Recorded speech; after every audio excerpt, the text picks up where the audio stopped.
noches a todos. Santiago Javier Armesilla Conde. En primer lugar, darte la bienvenida y agradecerte que estés aquí con nosotros hoy. He intentado hacer una presentación breve, pero no me la he puesto muy fácil, ¿sabes? Me he puesto a leer un poquillo ahí sobre ti y tal, y la cosa no ha sido sencilla. Santiago nació y creció en Madrid. En el año 2008 terminó Ciencias Políticas y de la Administración con la especialidad en Análisis Político en la Universidad Complutense de Madrid. En 2014 se doctoró en el programa de Economía Política y Social en el marco de la globalización. Facultad de Ciencias Políticas y Sociología de la Universidad Complutense de Madrid también. En 2015 pasó a ser miembro del Departamento de Economía, Desarrollo y Medio Ambiente del EMUN, European Mediterranean University Institute, este instituto asociado a la Complutense, donde a partir de 2016 hasta 2018 fue director, puesto que durante esos años compaginó como coordinador del Grupo de Investigación de Movilidades Contemporáneas de Red Española de Estudios de Desarrollo, entidad en la que también participa como investigador. En 2018-2019 participó como investigador asociado de la Universidad Federal de Río Grande del Sur, Brasil. Al año siguiente trabajó en el Instituto de Estudios de América Latina y el Caribe, adscrito a la Facultad de Ciencias Sociales de la Universidad de Buenos Aires. En el 2019 finalizó su máster universitario en formación del profesorado de ESO y bachillerato, formación profesional y enseñanza de idiomas, en la especialidad de formación y orientación laboral, por la Facultad de Educación de la Universidad Complutense de Madrid. Durante su carrera, podríamos decir que descubrió la obra y trabajo de Gustavo Bueno y de alguna forma le indicaron su camino y ha sido un referente en su trabajo, al menos eso inferido de lo que yo he por ahí. Ha escrito varios libros. El primero entre 2006 y 2007, que fue Escrito de la disidencia disidente, editado en 2013. Luego, el primer libro oficial, que es Trabajo, Utilidad y Verdad. Lo podemos encontrar en Malas Ediciones en 2015, que es un resumen de su tesis, El marxismo y la cuestión nacional española, El viejo topo, 2017. Libro que todavía sigue siendo bastante repercusado a nivel político, editorial y divulgativo. Luego tuvo un par de libros por encargo, que fueron La economía en 100 preguntas, Nautilus, 2018, cuarto libro, Breve historia de la economía, también en Nautilus, 2019. En 2020 publicó su quinto libro, otra vez con Nautilus, titulado La política en 100 preguntas. En el 2020, el viejo topo publicó su sexto libro, La vuelta del revés de Marx, el materialismo político entretejiendo a Karl Marx y Gustavo Bueno. Luego, en aficiones podemos hablar de que le gusta un poquito el rock, que ha tocado en varias bandas, que lo diría. Y editó algunos temas de música electrónica en sello independiente. Lo podéis encontrar en redes sociales, una persona muy activa en redes sociales, Twitter, Instagram, Facebook y sobre todo el canal de YouTube, que tiene una producción continuada y de contenido propio. En su web, armesilla.org, podéis encontrar un portfolio mucho más completo y detallado sobre Santiago. Desde aquí hemos hecho una breve presentación de su carrera, la cual es muy extensa. Y muchas gracias por estar aquí. Bueno.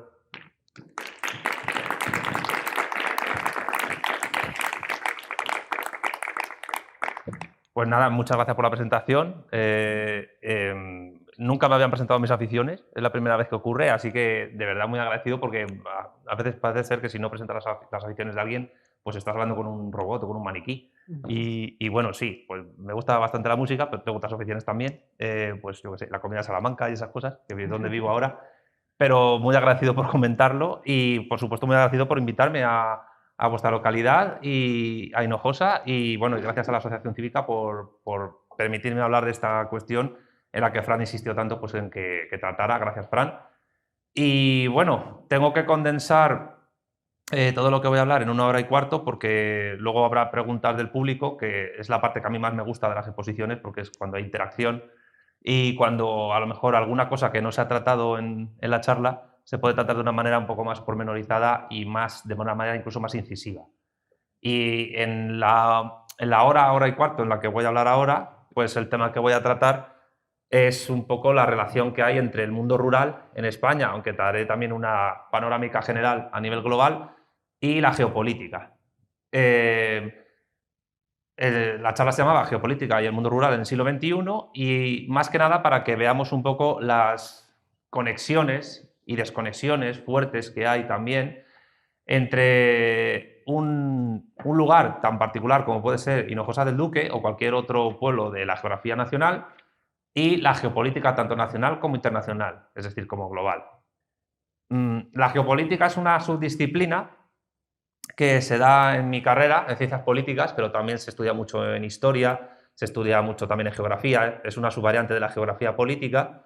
Y la geografía política pues, es básicamente el estudio del territorio y de la población y los recursos naturales de un territorio y cómo se gestionan.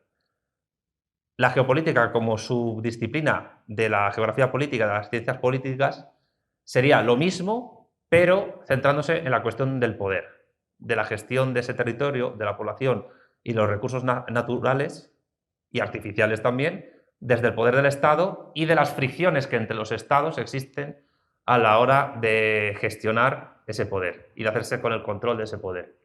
Yo he dado clases en el EMUI, en el instituto que ha mencionado el compañero, durante 2 años pues sobre historia del Magreb y Oriente Medio y sobre economía islámica y en general economía en el mundo islámico.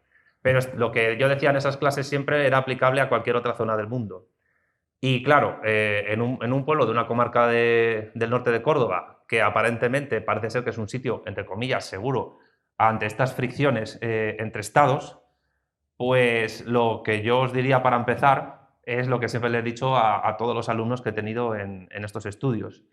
Y es que para mí la geopolítica que tiene que ver, insisto, con una cuestión de poder, poder sobre territorio, sobre recursos y sobre la población que en ese territorio o en varios territorios sucesivos o contiguos existe, la premisa para mí fundamental, insisto, es que no existe ni un solo milímetro de tierra que no tenga interés geoestratégico para alguna potencia, tanto la que es dueña de ese milímetro de tierra como las externas. Lo que ocurre es que la forma en que tienen potencias externas para penetrar en ese milímetro de tierra, en ese territorio, son diversas.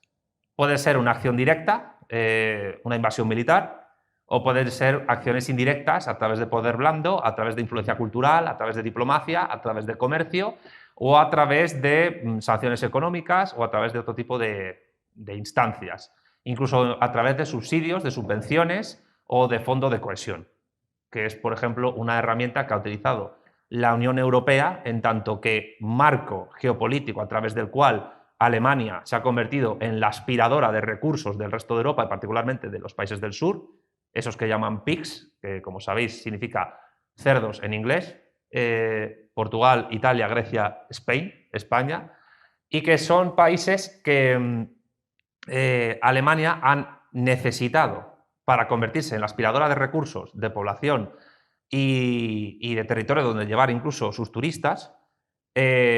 Son territorios que han necesitado desindustrializarlos poco a poco para que estén adheridos a la Unión Europea, antes Comunidad Económica Europea, y ella simplemente dedicarse a exportar con la menor competencia posible sus productos de alta manufactura y tecnología. Lavadoras, computadoras, coches, etc. Incluso producciones manufactureras, producciones de alta gama tecnológica que tienen su aplicación, en la economía rural, en agricultura, en ganadería y también en pesca. Alicia Melchor, que aquí me acompaña, publicó en la revista La Razón Comunista en su primer número un artículo muy interesante que os recomiendo, donde habla de todas las empresas que fueron estatales y que fueron privatizadas, particularmente por el primer gobierno de Felipe González, pero también el proceso empezó antes, básicamente para adecuar la estructura económica española a nuestro ingreso en la Comunidad Económica Europea en el año 1986, proceso que luego se fue profundizando a medida que avanzábamos hasta el año 1997-98, cuando nuestra moneda tradicional, desde mediados del siglo XIX, la peseta, fue sustituida por la moneda euro, que se estableció al nivel del marco alemán de entonces. Es decir, todavía el euro digamos que es una moneda espejo del valor del marco alemán y es, digamos, su pivote, su columna vertebral monetaria. Más de 60 empresas estatales fueron liberalizadas por Felipe González para adecuar nuestra economía al ingreso en la Comunidad Económica Europea, en la Unión Europea.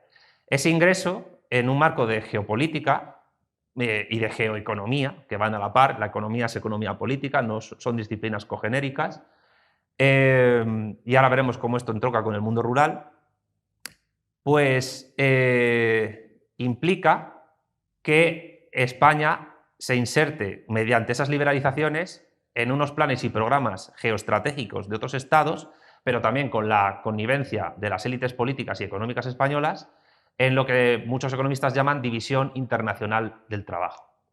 ¿Qué es la división internacional del trabajo? La división internacional del trabajo es una suerte de estratificación que puede ser oficial u oficiosa, es decir, se puede establecer mediante tratados o se puede establecer mediante otro tipo de mecanismos oficiosos, simplemente presión comercial, etcétera, o bancaria, financiera, que implica que el alto grueso de una población de un Estado se dedique a un sector determinado para que se especialice y no compita con otros países que son fuertes en otro sector o que incluso quieren que en ese sector sean una potencia menor, pero receptiva de recursos, divisas, giros económicos y sobre todo turismo. Porque lo que se ha pretendido mediante la inserción en la División Internacional del Trabajo establecido por la Comunidad Económica Europea, luego Unión Europea, es que España sea un país dedicado sobre todo al sector servicios y de ocio y tiempo libre. Por eso somos evidentemente una potencia en eso. Somos uno de los 3 países que más turistas recibe del mundo, creo que después de Francia y de Estados Unidos. Y recibimos al año, por lo menos hasta que empezó la pandemia el año pasado, cerca de 80 millones de turistas, es decir, casi el doble de la población española, que actualmente somos 46 millones de habitantes. Para insertarnos en esa División Internacional del Trabajo se han requerido 3 herramientas: geopolíticas y geoeconómicas. La primera fue la inserción de España en la División Internacional del Trabajo para que seamos una potencia turística, pero no una potencia industrial, porque esa liberalización nos hizo perder nuestra industria pesada. De hecho, una prueba de ello son la pérdida de pujanza laboral y productora de los astilleros españoles y de la producción de barcos respecto, por ejemplo, a otros países que se han visto muy beneficiados en ello, como Corea del Sur, que ha tenido históricamente una economía, una estructura económica muy parecida a la nuestra. De hecho, tanto la dictadura de Franco como la dictadura de Corea del Sur tenían una forma de enfocar la economía muy parecida, proteccionista, intervencionista. Lo que ocurre, la gran diferencia, es que cuando Corea del Sur se ha convertido en democracia, esa estructura económica ha continuado e incluso lo han diversificado tecnológicamente. De ahí la potencia de marcas que conocéis, como Sanyo, Daewoo, etc. Mientras que España no. Mientras que España, para subordinarse a la División Internacional del Trabajo que le imponía la Comunidad Económica Europea, tenía que perder pujanza industrial. En segundo lugar, eso también ha afectado al primer sector. En la pesca se ve claramente porque nuestros barcos tienen bastantes dificultades para pescar en determinadas zonas y aguas internacionales y hemos tenido conflictos con otros países que también han ganado pujanza con respecto a nosotros. Un caso muy conocido que ocurrió hace 26 o 27 años fue un conflicto que tuvimos pesquero con Canadá en el Atlántico Norte, precisamente por motivos de pesca. Pero digamos que la agricultura y sobre todo la ganadería también han sufrido ese impacto de la División Internacional del Trabajo en que nos han metido. ¿Por qué? Porque cada vez más, esto es un proceso histórico económico que ocurre desde hace prácticamente 2 siglos, pero cada vez más la interacción y el entretejimiento del sector agrícola, ganadero, pesquero, el sector industrial y el tercer sector, el tercer sector son las ONGs, el sector servicios, ocio y tiempo libre, están más entretejidos y más interconectados. Pero al perder uno músculo, los otros también se resienten. Entonces, ¿qué ocurre? Que cuando España pierde pujanza industrial frente a otras naciones de Europa Occidental, la ganadería, que se desconecta con ese avance industrial, por ejemplo, también se resiente. Y eso ha conllevado problemas también que tienen que ver con la geopolítica y con la geografía política. Es decir, la liberalización de nuestra industria ha ido a la par de una pérdida de pujanza en sectores ganaderos y en sectores de economía rural en los últimos 30 años, de las cuales se salvan parcialmente, pues, por ejemplo, la producción de jamón, que tiene bastantes ventas, por ejemplo, en China, en Japón, etcétera, o incluso en Estados Unidos, aunque sí es verdad que muchas veces estos países, sobre todo Estados Unidos, compran a nuestros especialistas en producción de industria jamonera para copiar el modelo de producción ganadero y agrícola que permite tener jamón. Y de ahí, pues, que las dehesas en Estados Unidos se estén copiando como las de aquí. Pero al desconectar la producción industrial de la producción ganadera, el problema es que eso se resiente también en la población, en la fuerza de trabajo y en la demografía.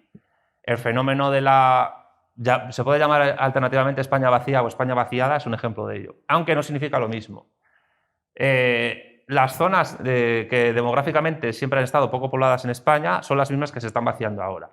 Lo que ocurre es que el proceso de vaciamiento es cada vez mayor. Hace poco leí que, según datos del año 2017, que son los más recientes que he manejado, se decía que la población rural en España, es decir, la población que vive en localidades que tienen menos de 10.000 habitantes, en España se califica como ciudad toda población que tiene más de 10.000 habitantes, alcanzan alrededor de 6,4-6,5 millones de personas. Y se dice, evidentemente, que la población rural, que la población que vive en pueblos, en aldeas y villorrios, que viven en localidades menores de 10.000 habitantes, se están vaciando porque los jóvenes no tienen futuro laboral aquí, no hay industria, no hay conexión de la industria, por tanto, con la ganadería y la agricultura, y emigran a las ciudades. Pero el problema que está pasando desde hace por lo menos 2 o 3 años, y yo creo que se va a empezar a acentuar mucho más con los procesos económicos que se están derivando de la pandemia que estamos sufriendo desde el año pasado, es que también las capitales de provincia, como va a ser Córdoba, como va a ser Salamanca, como va a ser Cáceres, Badajoz, Jaén, etcétera, están también empezando a perder bastante población.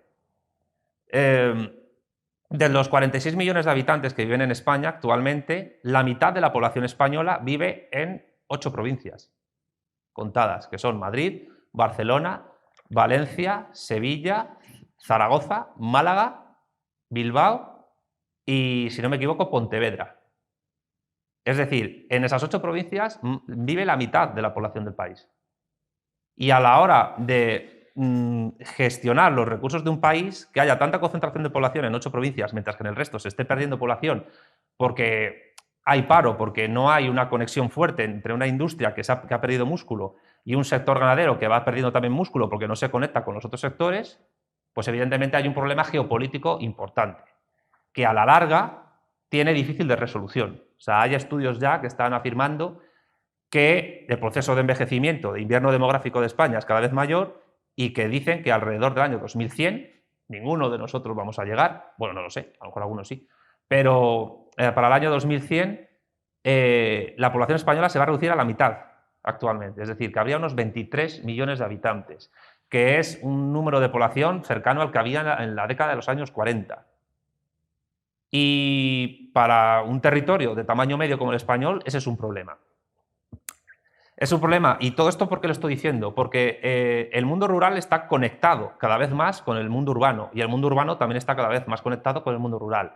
No ya solo por cuestiones de cierre de mercados nacionales por infraestructura, sino también a nivel tecnológico. Y como las transferencias comerciales y dinerarias y financieras electrónicas son cada vez más fluidas, pues los movimientos económicos, laborales y comerciales y de contratos que se hacen entre el mundo rural y el mundo urbano es cada vez mayor. Por lo tanto, la distancia entre el campo y la ciudad pues no es tan fuerte como antes. Pero es cierto que esa distancia que está básicamente garantizada por el auge tecnológico que tenemos, no se corresponde con una pujanza, digamos, económica fuerte por parte del país. ¿Por qué estoy exponiendo todo esto mezclado? Porque quiero insistir en que no se puede desconectar la cuestión demográfica del problema rural, del problema pesquero, del problema ganadero, del problema industrial, del problema económico y del problema de población y del problema del envejecimiento de la población.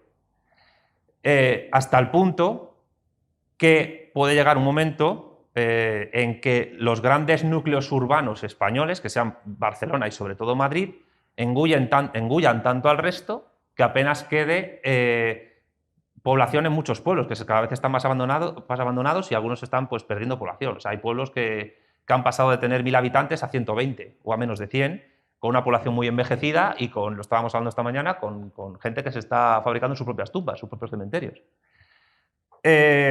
Por tanto, España en los últimos 40 o 50 años ha perdido un músculo económico debido, entre otras cosas, a que las oligarquías reinantes en España, económicas, de clase e incluso burocráticas, para continuar con su ritmo de vida y al mismo tiempo para insertarse de una manera cosmopolita con el resto del mundo, han tolerado ese proceso de inserción en la División Internacional del Trabajo en el que estamos.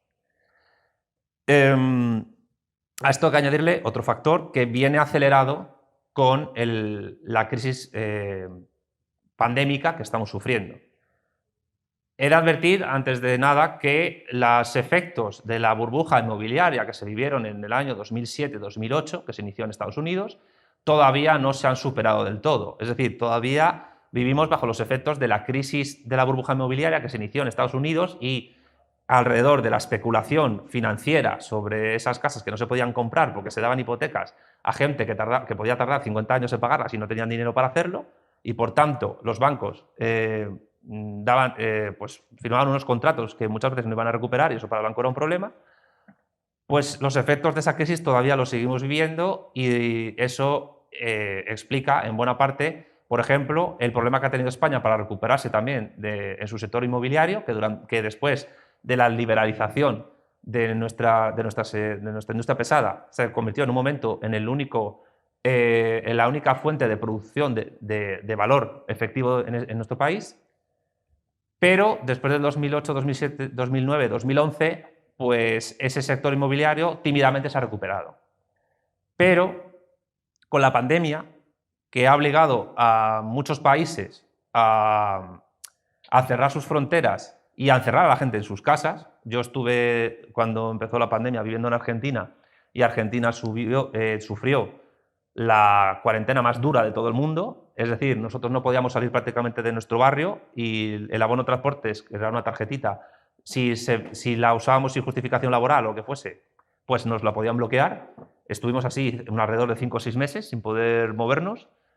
Pues eso resintió mucho en el sector de los trabajadores informales que iban de una provincia a otra para poder ganarse la vida vendiendo cartones o lo que fuera, pero también afectó a comercios de proximidad y otro tipo de negocios. Y ahí es donde ha visto una oportunidad dos sectores económicos muy relacionados, que son, por una parte, el comercio electrónico y el dinero electrónico que se produce, evidentemente. Es decir, que en Argentina Mercado Libre y en otros lugares, pues empresas como Amazon, etcétera, han visto en una ventana de oportunidad para convertirse en grandes almacenadores y distribuidores de productos y de mercancías de todo tipo para vender a la gente, lo que ha supuesto que mucha gente durante la pandemia haya comprado sin salir de casa y le haya venido bien. También esto ha permitido el aumento de negocios donde trabajadores por cuenta propia, entre comillas, trades y falsos autónomos, han tenido que desenvolverse para poder vivir, Deliveroo, Uber, Cabify o, si tienes una casa, Airbnb, que también ha hecho que casas particulares se conviertan parcialmente en hoteles sin serlo. Y igual que Uber ha hecho que mucha gente se convierta en taxistas sin serlo formalmente. Esta economía colaborativa o economía del bien común, que son nombres que suenan bien pero que encierran un aspecto perverso del asunto, van de la mano de algo que afecta mucho al mundo rural y que afecta también mucho al resto de sectores económicos, que es algo que ha venido de la mano con la pandemia en este año y medio o 2 años que llevamos de crisis pandémica, que es la financiarización progresiva de los sectores económicos. ¿Qué es el proceso de financiarización? Que es un proceso que llevan sufriendo países como Argentina desde hace décadas, entre otras cosas por la especulación que se ha hecho alrededor del negocio de la soja, que es un mundo del primer sector allí muy importante, que les ha dado réditos económicos durante muchísimo tiempo, pero que ha obligado, entre otras cosas, a un tipo de privatización muy particular, que es la privatización financiera de los recursos. ¿Qué es la financiarización? ¿Qué es el capital financiero? El capital financiero es la mezcla entre capital industrial y capital bancario.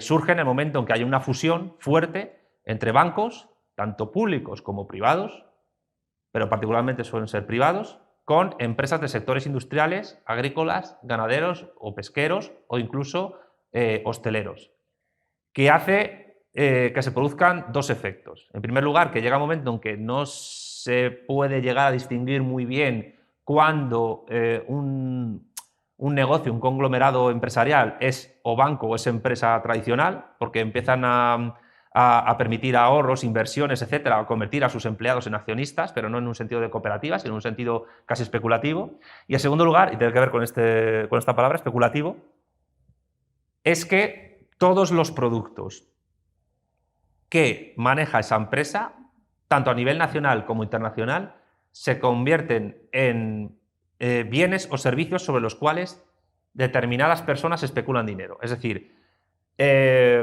pongamos el caso de un tractor. Un tractor llega un momento en que a través de esta financiarización del capital se convierte no solo en un elemento que un pueblo, a través de una empresa, puede adquirir, comprar o alquilar, sino que se convierte en un producto especulativo sobre el cual unos señores que pueden estar en España o pueden estar en una bolsa de mercado de valores o especulando sobre Bitcoin incluso, están alzando y bajando el valor de ese tractor para ver si en algún momento es comprable o vendible en cualquier otro lugar. Y por tanto, cualquier elemento que esa empresa haya conseguido convertir en producto financiero se convierte en un producto sobre el cual se especula, en un producto sobre el cual se produce una subasta que la gente que tiene ese producto no sabe que se está subastando. Y a lo mejor están años con él trabajando hasta que se desgasta y ha habido otros señores alzando y bajando el valor sobre él. ¿Esto cómo afecta a nivel de geopolítica al mundo rural? Cuando un Estado, a través de la liberalización de sus sectores económicos, permite que empresas, particularmente extranjeras, fondos de inversión, etcétera, que muchas veces no se sabe ni qué se detienen, porque pueden estar registrados o fundados en Estados Unidos, pero cotizar en otro país, Luxemburgo, Irlanda, algún paraíso fiscal de la Commonwealth británica, etcétera, donde tiene su sede fiscal para poder tributar menos, pues los países que a través de su liberalización han permitido que ese capital financiero, esa especulación financiera entre, permite que sus sectores estén a merced de los intereses o compatriotas que tengan la élite política y económica de ese país con esa empresa y la élite política y económica a la cual pertenece esa empresa de ese otro país. Y ahí es donde se produce uno de los fenómenos más interesantes que siempre dice Gustavo Bueno en sus textos, que es la triple dialéctica entre clases, estados e imperios. Y claro, esta dialéctica a mucha gente le puede sonar extemporánea, pero el problema es que los estados, aunque muchos han visto vaciado de contenido su poder, otros, sin embargo, lo han acrecentado. Y de hecho, el Producto Interior Bruto, que es lo que mide a nivel nominal el poder económico, el músculo económico de los estados, hay otros indicadores, índice de desarrollo humano, PIB per cápita, etcétera, niveles de alfabetización. Ahora con la Agenda 2030 quieren meter otros índices, pero son inmedibles, o sea, es absolutamente imposible medir esos niveles de desarrollo. Pues el Estado, que a través de la liberalización de sus sectores permite esa entrada de este tipo de financiarización, si ya previamente ha empezado a sufrir también los efectos secundarios de esa liberalización, como puede ser la bajada demográfica y la pérdida de competitividad de sus productos a nivel agrícola, ganadero, pesquero e industrial de ocio y tiempo libre con otras potencias, pues a la larga puede tener un problema. Puede tener un problema porque cuando un país no tiene músculo económico suficiente en sus sectores económicos, que además tienen que compensarse entre ellos para poder competir internacionalmente, la dialéctica de estados, pues esos estados pueden empezar a sufrir un proceso de descomposición. Descomposición demográfica, incluso cultural. Ha habido ejemplos en el pasado de países que han sufrido esto y que han tratado de recuperarse de alguna manera. Pero claro, vendiendo entre comillas su alma al diablo. A mí se me ocurre, por ejemplo, el caso de Argentina, que es el que mejor conozco. Argentina, a través de la financiarización de la soja, pudo dar músculo a la producción de la misma. Es un país que todavía conserva, por herencia peronista, un fuerte proteccionismo económico y bancario, que empezó a torcerse a partir de la dictadura que se instaló en el país entre 1976 y 1983, cuando el ministro de Economía, José Alfredo Martínez de Hoz, empezó a liberalizar todos los sectores económicos estratégicos del país, entre otras cosas obedeciendo a los planes y programas dialéctica de imperios de Estados Unidos, que a través de la violencia, la Operación Cóndor, logró instaurar en un montón de países del Cono Sur, de América del Sur, a través de dictaduras militares de derechas. Y luego, cuando llegó la democracia en 1983, nunca realmente se recuperó, Argentina de ese proceso de descomposición, hasta el punto que demográficamente también lo ha sufrido. Pensemos que Argentina tiene solo 1 millón menos de habitantes que nosotros. Tienen 45 millones de habitantes, pero es el 8º país más extenso de la Tierra. De hecho, cuando yo le mostraba a mis compañeros de piso allí en Buenos Aires, hay una aplicación en Google que te permite ver el tamaño real de los países a nivel de comparación, se quedaban de piedra porque pensaban que su país era mucho más pequeño. Es un país que es un continente. De una punta a otra del país, del sur al norte, de Tierra de Fuego a la frontera con Bolivia, en Argentina existe la misma distancia que entre Madrid y Moscú. Para que veamos que estamos hablando de un país que es tan grande como toda Europa, prácticamente. Pero con mucha despoblación en muchas zonas, que están a merced de empresas de extracción agraria danesas o finlandesas pasteras en el norte, o mineras canadienses. Canadá controla el 95% de la extracción minera de todo el continente americano. En México, por ejemplo, Canadá extrae en un solo año toda la cantidad de oro que supuestamente España extrajo en 3 siglos en el Virreinato de Nueva España. Para que nos hagamos una idea, y López Obrador no protesta sobre esto, claro. A Canadá no le protesta, a nosotros sí. Pero el problema es que a través de la financiarización de la economía nacional y de la liberalización, el Estado argentino pierde músculo y pierde capacidad de control sobre sus recursos y la entrada de terceros estados que puedan hacer allí cualquier gestión. Esa es una forma de entrada, digamos, a nivel económico, por porosidad estatal, o burocrático-administrativa, diplomática, etc. Pero también existe otra forma de intento de control geopolítico y demográfico, que es el fomento del separatismo. Pongamos el caso de Argentina, de nuevo. Ahora, actualmente, tanto en Argentina como en Chile, en el sur, en la parte de la Patagonia, existe un fuerte movimiento mapuche indigenista que quiere establecer un estado mapuche en el sur. Es curioso porque la sede de la sociedad mapuche más importante del mundo, ¿dónde está?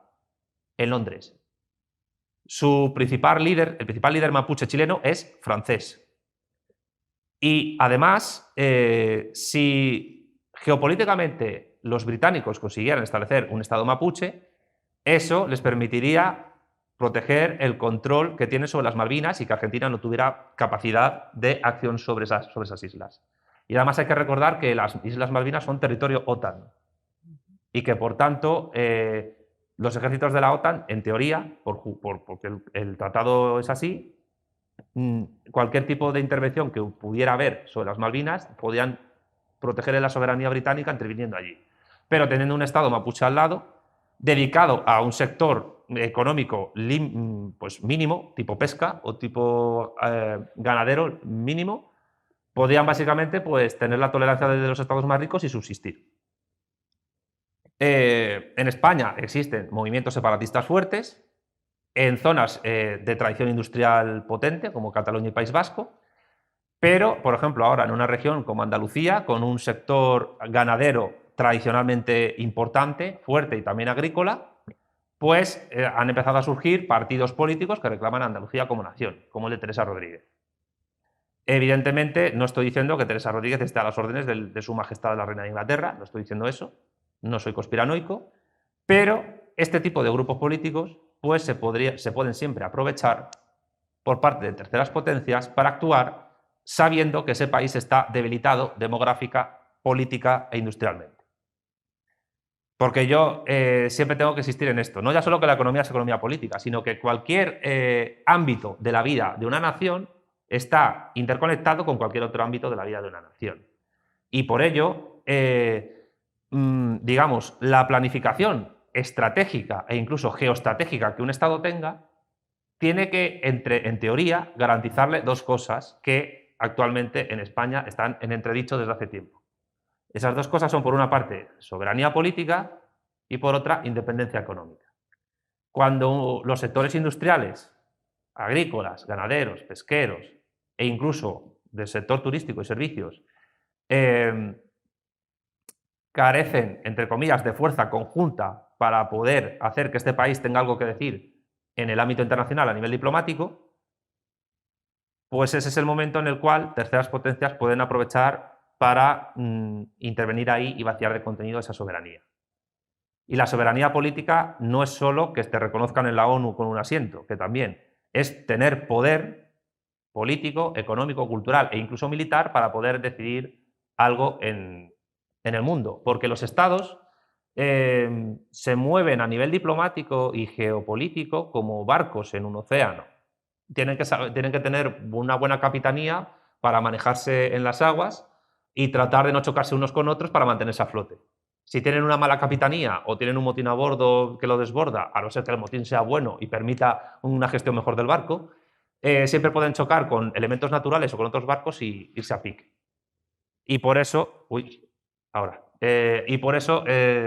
siempre es necesario que a través de una interconexión fuerte y sólida de la soberanía política con la independencia económica, que permita tener un músculo industrial, un músculo ganadero y agrícola fuerte por parte de un país, no ya solo puedas manejarte en el mundo, sino que incluso puedes hacer que tus productos puedan llegar a otras localidades, a otros países y puedan competir con otros con potencia. Por ejemplo, hay estados que utilizan elementos que en teoría pueden ser bonitos de oír y agradables para intervenir en otros y tratar de someterlos de alguna manera. Esto que voy a decir es muy polémico, pero la Declaración de los Derechos Humanos, en muchos casos, se ha convertido en una excusa para permitir intervenciones militares e invasiones de estados potentes sobre otros. Si un estado aparentemente no cumple los derechos humanos, se interviene incluso militarmente en él. Es el caso de Libia hace 10 años o el caso de Siria hace poco.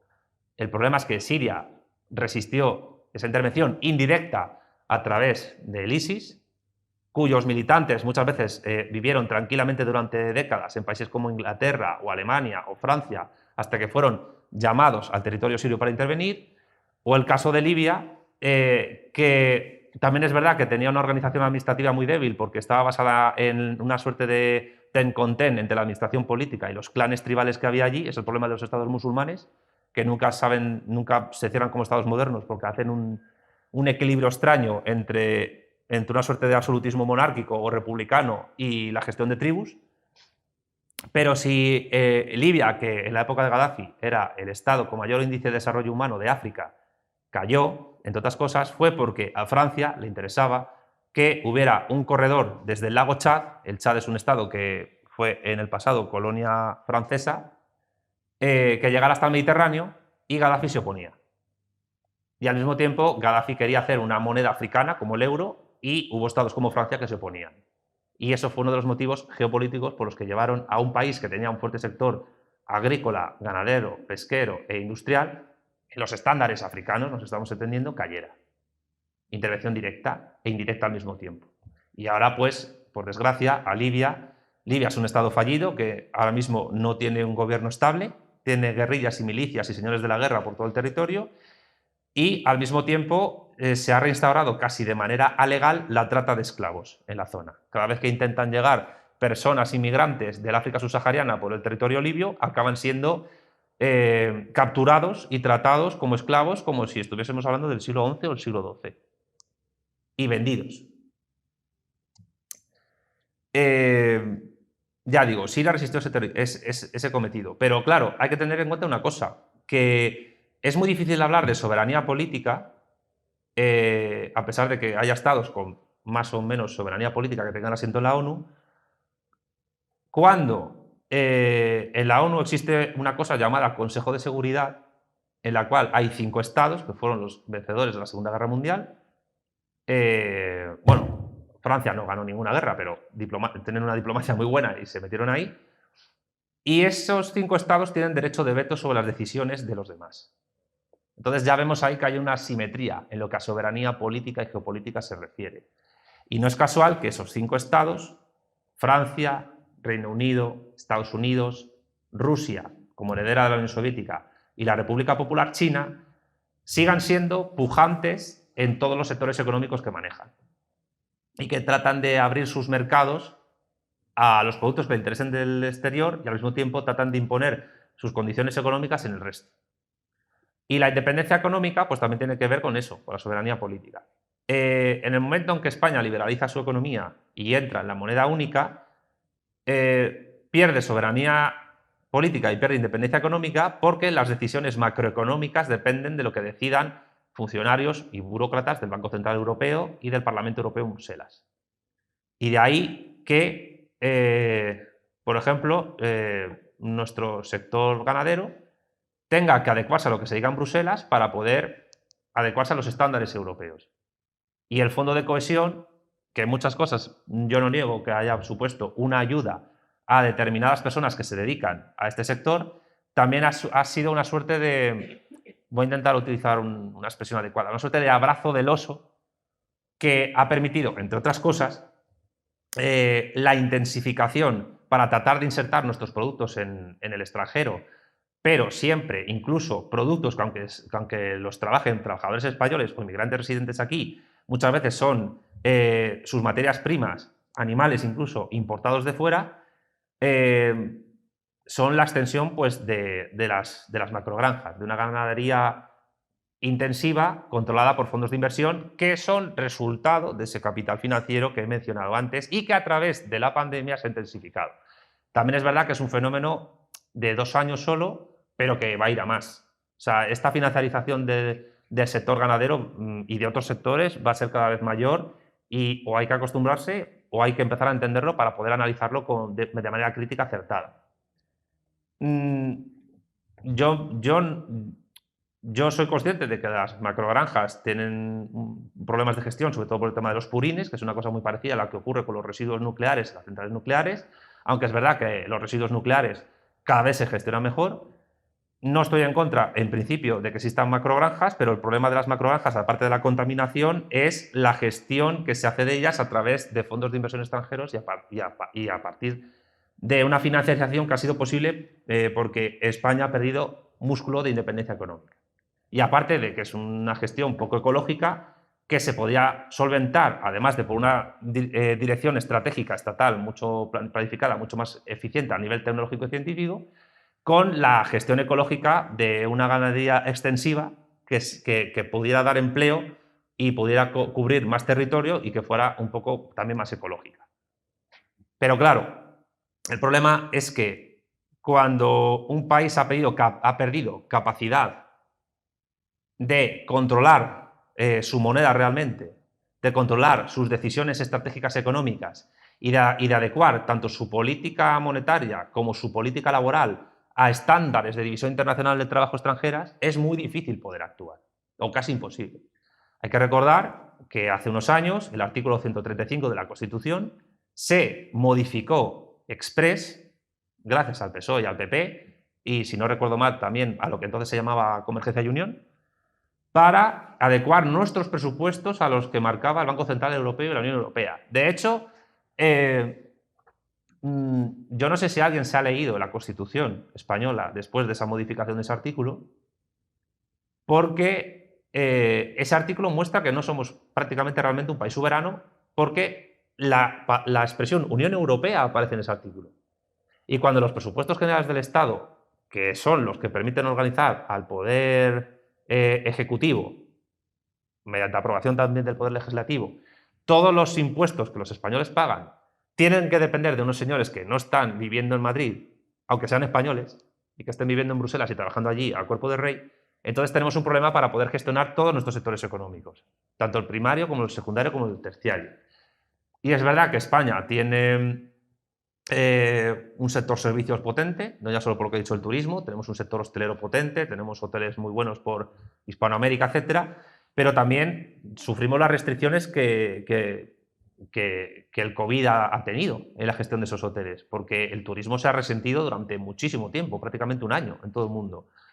E incluso hay países donde, existiendo un embargo económico por parte de Estados Unidos a Cuba, por ejemplo, eso en parte ha afectado a nuestros hoteles. Aunque es verdad que desde hace 50 o 60 años ese embargo, o bloqueo, como lo quieran llamar, pues España ha podido saltárselo diplomáticamente de una manera más o menos efectiva. Pues bien, lo que quiero decir básicamente es que el mundo rural, a través de factores que aparentemente nos pueden parecer totalmente desconectados con la guerra, con la gestión del poder a través de la fuerza, son sectores que a través de lo que se llama poder blando están afectados por movimientos, por dialécticas geopolíticas que hace que ese sector no pueda tener músculo como tienen en otros países, por ejemplo, como Francia. Francia, como uno de los países con más peso, o hasta hace unos pocos años con más peso de la Unión Europea, tiraba, cuando llegaban los camiones españoles a su frontera, nuestros productos, tomates, naranjas, etcétera, para que no pudieran competir con los franceses. Y ahí es donde se veía una suerte de corporativismo bastante fuerte entre el primer sector agrícola y también ganadero francés con su clase burguesa dominante, porque no les interesaba competir con la española. Pero claro, también Francia ha perdido músculo con respecto a Alemania. Esto es una cosa que cada vez que hay una charla sobre estos temas la digo. Hace 3 años, en el 2018, la empresa alemana Siemens, privada, se hizo prácticamente con todo el control del sector ferroviario público francés. Lo que implica que Francia, poco a poco, irá sufriendo lo que supone estar a merced de esa aspiradora, porque yo creo que es la palabra que mejor define a Alemania, aspiradora de recursos y de capital humano, que es una expresión que a mí no me gusta porque es muy despersonalizante, pero bueno, del capital humano del resto de países de la Unión Europea. Por tanto, ese eje franco-alemán es cada vez menos franco y cada vez más alemán.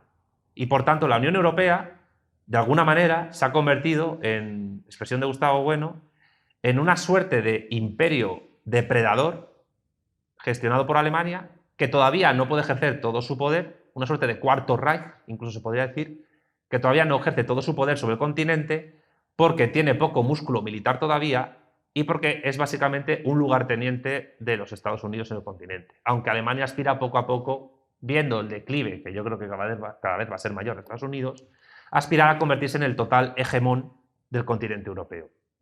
Y habrá que ver eso, cómo afecta cada vez más, no ya solo a la división internacional del trabajo de la Unión Europea, sino incluso a la división demográfica, laboral y territorial, incluso de esa Unión Europea.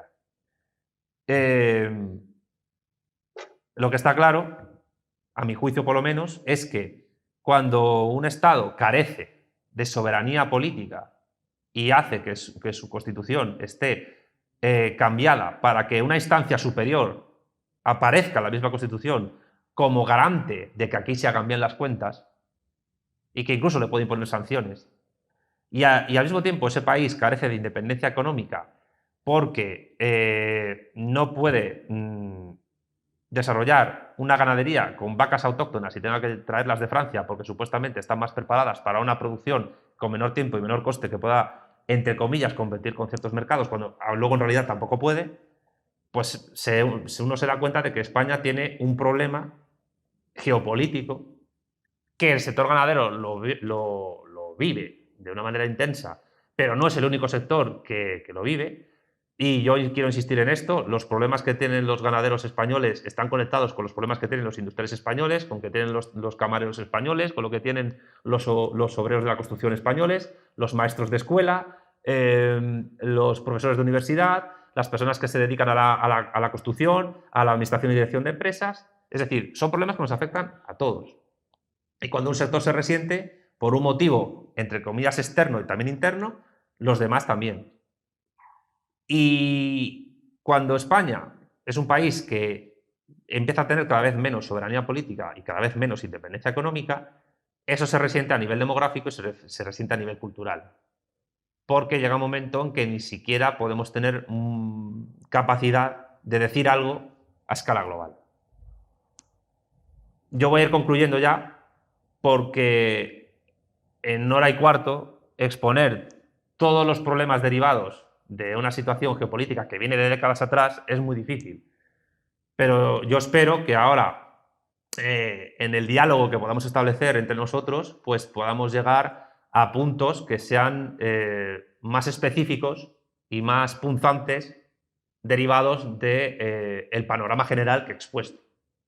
Lo que sí quiero dejar claro, para terminar, es que, por desgracia, hoy por hoy, ningún partido político con representación parlamentaria, y me atrevo a decir también que ningún partido político con extraparlamentario, tiene planes y programas a escala nacional y de largo alcance, es decir, a largo plazo, porque un Estado, para poder tener que decir algo en el mundo, tiene que planificar a décadas.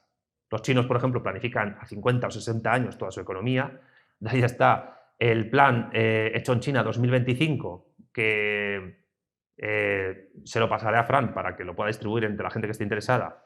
Una funcionaria española de la Embajada de España en Pekín, que hizo un resumen de ese informe y que no es un plan para que concluya en 2025, es un plan que empieza en 2025 y acaba en 2050, para convertir a China en el estado más potente en los 10 sectores tecnocientíficos más pujantes del mundo, farmacéutico, industrial, producción nuclear, etc. Y claro, un estado que no es solo un estado-nación, es un estado-civilización con 1.400 millones de habitantes, que pretende convertirse en la joya de la corona del planeta, en el diamante del anillo del planeta. De hecho, China, la palabra China significa imperio del centro. Ellos se conciben como el centro del mundo y se conciben como el Sol, y ellos como el resto de países como sus satélites. Pues quieren organizar a través de la nueva ruta de la seda el mundo en ese sentido. Y que conste que esto no tiene que ver solo con que gobierne el Partido Comunista Chino allí. Es que esto lo han pensado así desde siempre. Desde 3 milenios que existe la civilización china. O sea, que esto es compartido a nivel ideológico por cualquier chino. Salvo que seas un hippie chino, pero bueno, yo creo que hay pocos. El caso es que competir con eso, competir con esa idea de organizar el mundo, es para un país de 46 millones de habitantes y que cabe dentro del Tíbet, es muy difícil. Es muy difícil. Entonces, de cara al futuro, de cara a los próximos 30, 40 o 50 años, España, modestamente, yo creo que tendrá que elegir, si tiene la capacidad para ello, y empieza a pensar que debe de tener capacidad para ello, elegir en qué plataforma geopolítica tiene que insertarse para no verse disuelta por el poder de la aspiradora alemana. Y esta reflexión la dejo abiertamente para que ustedes la vayan, entre comillas, rumiando estos días y vayan pensando qué hacer, que es la gran pregunta que Lenin se hizo en su día, en aquel libro, qué hacer cuando una situación es muy peliaguda, es muy difícil de gestionar.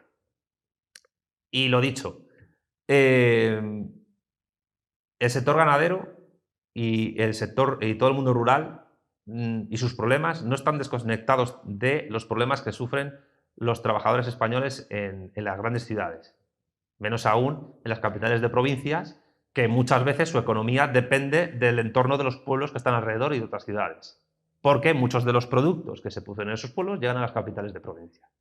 Y, por tanto, las redes de poblaciones que hay en un país son nodos de interconexión económica y cultural que, cuando se descompone una parte, se afecta al todo. Es decir, que la despoblación de España, de la España vaciada cada vez más, en algún momento afectará a Barcelona y a Madrid también.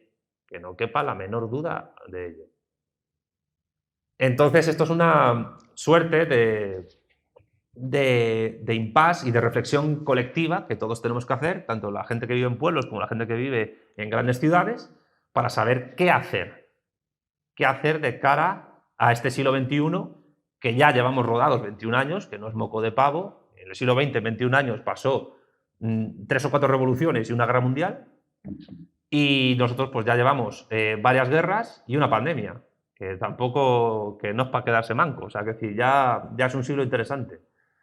Entonces, lo que nos queda por vivir a nosotros y a los que vengan después en este país, en España, en nuestra nación, es pensar qué hacer con lo que han hecho con nosotros en el pasado, que nos afecta al presente, y qué hacer con eso para gestionarlo de una manera eficaz para nuestro porvenir, si queremos recuperar independencia económica, soberanía política, pero teniendo en cuenta en que en este mundo del siglo XXI habrá que elegir entre estar en una unidad geopolítica que nos permita tener algo que decir en el mundo o disolvernos en este imperio depredador gestionado por una aspiradora que, con buenas palabras y con una buena gestión diplomática y económica, está consiguiendo lo que mediante tanques y ejércitos no consiguió en sus 3 intentos anteriores.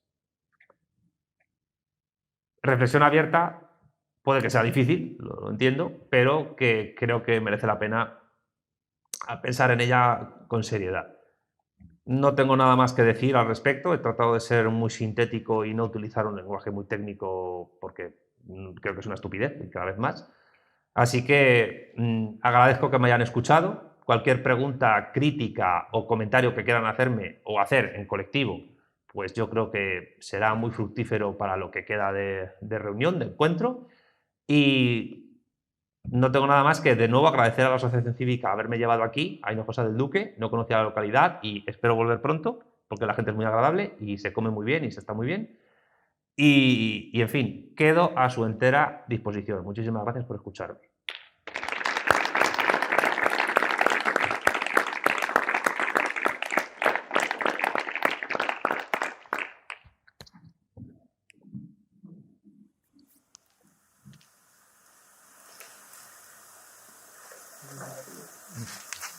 Bueno, si no hay ninguna pregunta, yo intento romper el hielo como en casi todas las seratas estas. A ver, ha nombrado España vaciada y España vacía. Y con toda la razón del mundo ha dicho que no es lo mismo España vacía que España vaciada. Podríamos decir que vacía es como si fuese algo casual y vaciada como si fuera algo completamente causal.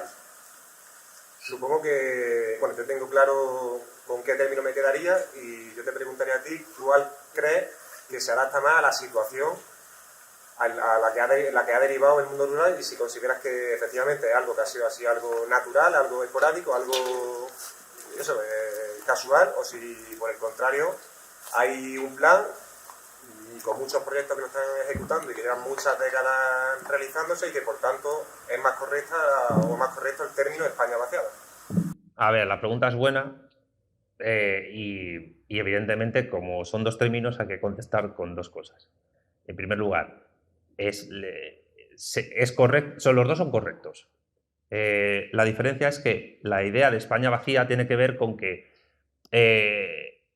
la demografía española siempre ha sido baja y siempre ha habido determinadas zonas en España que han tenido una muy baja población y un bajo crecimiento demográfico, que han sido particularmente las 2 Castillas, Extremadura, provincias andaluzas como Jaén o Córdoba, incluso Aragón, Teruel, pero también Huesca, y yo diría que podría incluirse Asturias y Orense y Lugo. El problema es que esas poblaciones, esas regiones de España, esas provincias que han tenido crecimiento demográfico en los procesos de industrialización en España que se han dado entre el año 1700 y 1900, yo, si me lo permitís, os voy a recomendar un libro de un historiador económico estadounidense muy bueno, David Ringrose. El libro se llama España 1700-1900, el mito del fracaso, donde explica cómo España sí hizo la revolución industrial. Lo que pasa es que en vez de hacerlo de una manera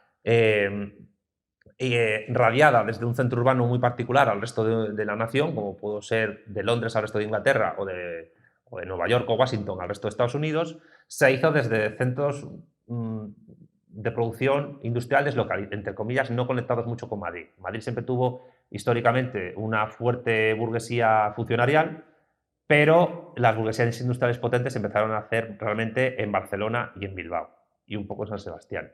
En un momento dado pudo ser la Sierra de Francia, Salamanca, incluso la Cuenca del Duero, en Castilla y León el núcleo de industrialización más fuerte de España, pero gracias a los decretos de nueva planta, a la intervención de los Borbones y con Felipe V, se primó a la burguesía de Barcelona sobre la naciente burguesía manufacturera que el reino de Castilla, que la corona castellana empezaba a tener en el siglo XVIII.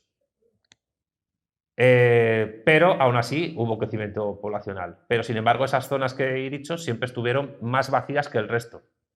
Que lo que pueda ser pues, el sur de Andalucía, Cataluña, la Comunidad Valenciana o Madrid o el País Vasco, que también han sido zonas que se vieron muy beneficiadas por la inmigración nacional que se produjo en los años 50, 60, 70, que se llenó, o sea, quiero decir, ciudades como Madrid o Barcelona se llenaron su área metropolitana de inmigrantes extremeños, manchegos y andaluces.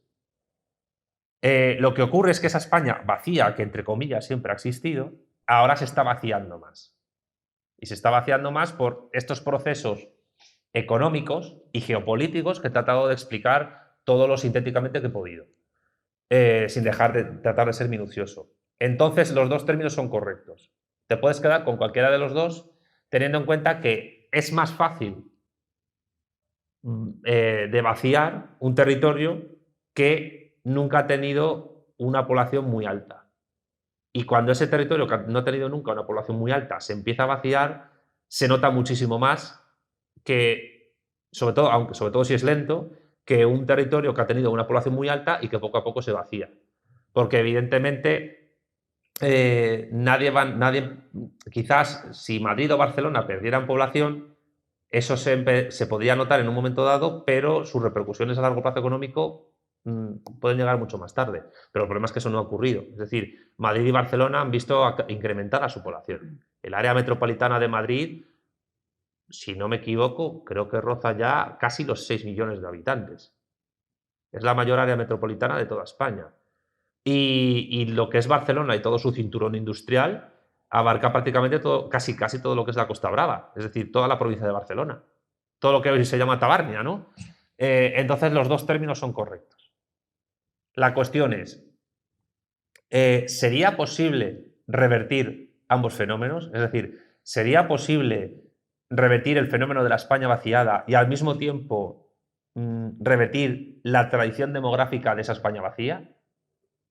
Pues eso, todo depende de la capacidad que el Estado español tenga de planificar su economía, de gestionarla desarrollando las fuerzas productivas en un sentido tecnocientífico razonable, y que pudiera poblar esas poblaciones gestionando bien los recursos de cada lugar para poder dar empleo a la gente de allí, pero al mismo tiempo traerse población de otros sitios para que pueda trabajar allí de manera estable y recurrente. El tema es que, por lo aleatorio, entre comillas, que es la forma de funcionar una economía capitalista tradicional, eso nunca se ha hecho o no se ha podido hacer. Se tendría que necesitar otro tipo de modelo. Incluso ya te lo digo, para gestionar la población que hay en el territorio. Vuelvo a poner el caso de los chinos. Claro que no es comparable, o sea, que decir, insisto, no es comparable en muchas cosas un país de 46 millones de habitantes con uno de 1.400 que además es enorme, es decir, China es el tercer estado más extenso de la Tierra.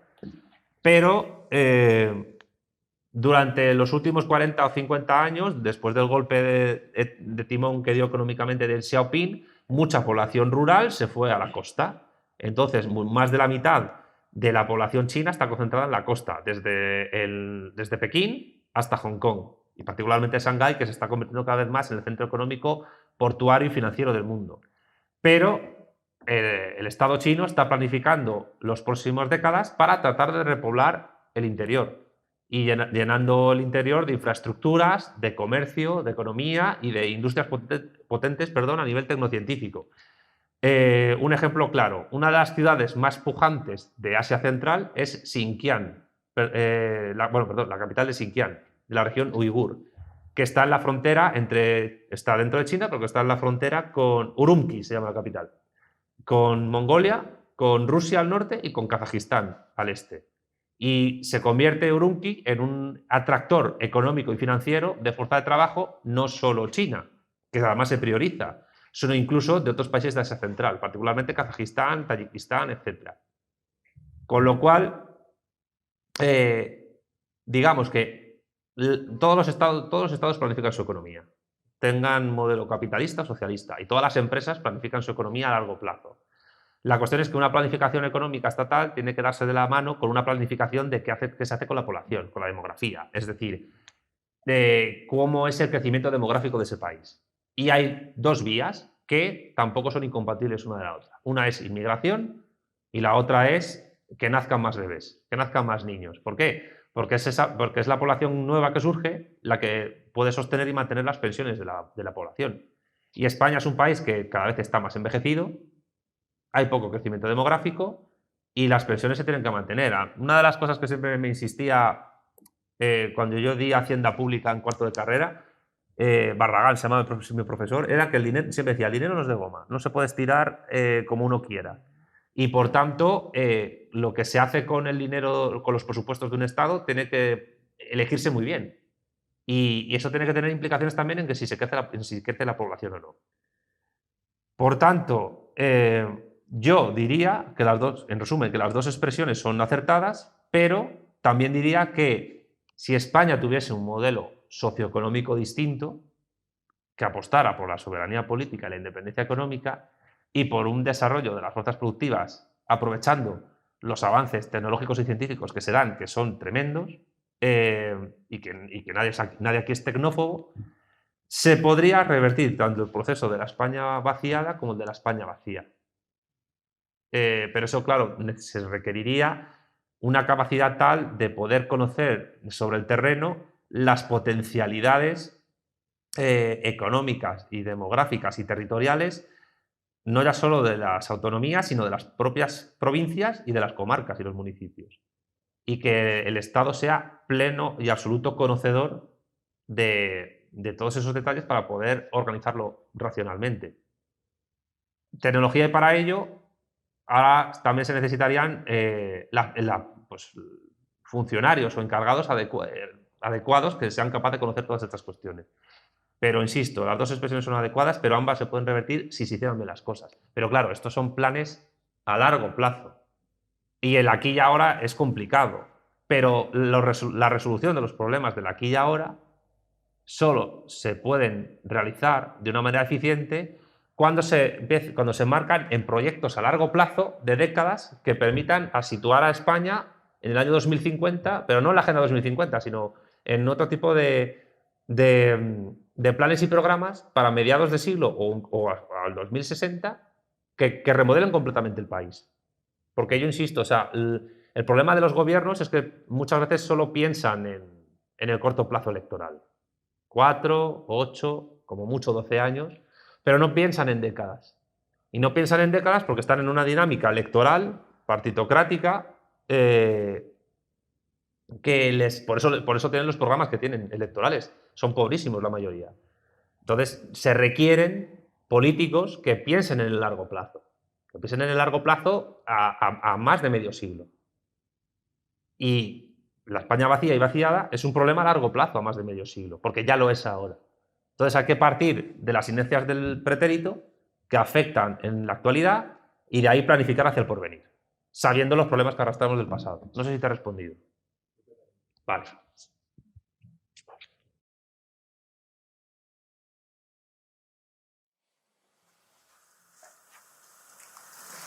De todas formas, lo que estabas comentando ahora, a mí me estaba un poco recordando que no, lo he relacionado un poco con el sistema israelí cuando quiso también, que lo ha hecho, dominar Palestina a través de los colonos. El establecimiento de todos los pueblos colonos era una forma también de dotar población en el interior, no tanto en la costa, como estaba hablando.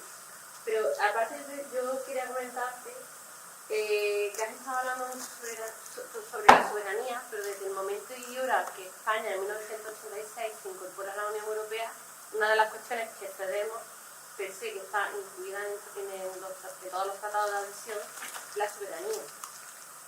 Y yo he ido ahora, cuando me he puesto, digo, bueno, voy a consultar el artículo que has comentado, 135, si es verdad que se cita a la Unión Europea en ese artículo, está cambiado, etc.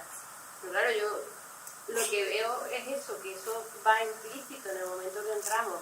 Distinto es que me lo estaba cuestionando cuando a medida que iba escuchando, me iba haciendo a mí misma preguntas, porque yo creo que pienso que es muy sano pues, cuestionarnos un poco a veces la realidad, ¿no? Decía, bueno, vale, sí, el euro, sí, Inglaterra no entró, que se mantiene la libra y ahora se ha salido y nosotros tenemos el euro, pero a lo mejor es que yo me gusta ver la parte positiva. Yo pienso que también el euro ha traído ciertos beneficios a la hora de establecer y allanar el intercambio de bienes, servicios y también personas, que es otra de las libertades que supone que tenemos, ¿no? Eso por un lado. Y luego, y luego por otro lado, el hecho de, que tú lo has dicho también, se piensa a corto plazo, claro, si se hiciera una planificación consensuada entre todos, de forma que con leves variaciones se pudiera mantener independientemente del partido político que estuviera al frente, sería lo ideal. Pero no hay una sensación, no se puede plantear esa planificación que tú propones, que me parece muy inteligente, en el momento que cada 4 años vamos cambiando y encima nos falta tener el modelo que tenemos en Pozo Blanco, que es cada 2 años, porque han hecho una coalición entre 2 partidos. O sea, que hay varias. Bueno, puedo responder. Son varias ideas, ¿no? Las que has expuesto. A ver, la analogía con el caso de Israel es interesante, pero no es lo mismo porque estamos hablando de población que se va a un territorio que no está controlado efectivamente por Israel, pero gracias a esa colonización sí se controla. Aquí estamos hablando de territorio español que está perdiendo población. O sea, que es una manera muy distinta, que incluso su repoblamiento no conllevaría problemas, no sé, problemas bélicos, ni problemas culturales, ni religiosos. O sea, sería otra cuestión. Luego, con respecto a los supuestos beneficios que nos ha dado entrar en el euro, bueno, yo todavía estoy esperando que alguien haga una lista o un albarán, si se quiere, de beneficios y agravios que nos ha supuesto entrar en la moneda única. Yo creo que la pérdida de pujanza de nuestros sectores económicos del primer sector, la desindustrialización, la pérdida de población y el hecho incluso de que muchos estados se hayan visto beneficiados de la formación de fuerza de trabajadores cualificados en España y que han tenido que emigrar al extranjero, ha sido un perjuicio para nosotros y un beneficio para esos países que aspiran recursos. ¿Por qué? Porque Alemania o Inglaterra o Francia se ahorran dinero cuando un médico o un enfermero formado o un químico formado en España con becas españolas trabaja en Francia, en Inglaterra o en Alemania o en Italia.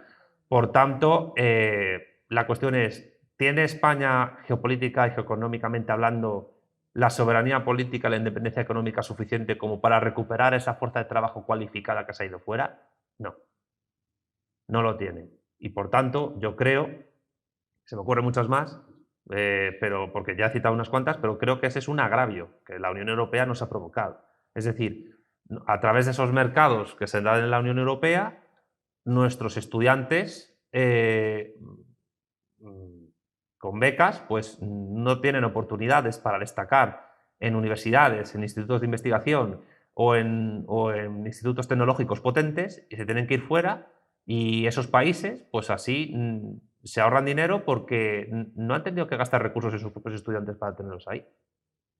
Y luego aquí, y claro, eso repercute también en el mundo rural, porque cuando un ingeniero agrónomo español se va a Alemania a trabajar, o un químico se va al Instituto Max Planck, pues la cuestión es, ¿cuándo lo retornamos? O sea, ¿cuándo la Universidad de Córdoba o de Sevilla puede recuperar a un chico alemán que está becado en el Instituto Max Planck y que lleva ya 5 o 10 años allí y a lo mejor tiene pareja e hijos?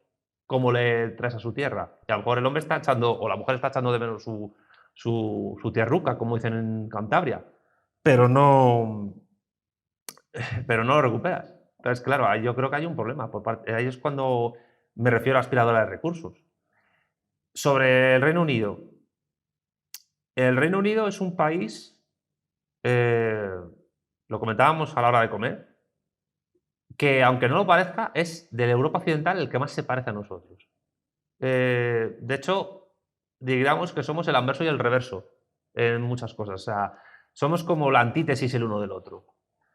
Y no ya solo porque los dos hemos tenido los mayores imperios marítimos de la modernidad, En esto duró 3 siglos, el suyo 70 años, pero el suyo se implantó con mucho éxito, eso no se puede negar. Sino que al mismo tiempo, pues el Reino Unido se ha visto también muy afectado, aun no teniendo la moneda única europea, por su entrada a la Unión Europea.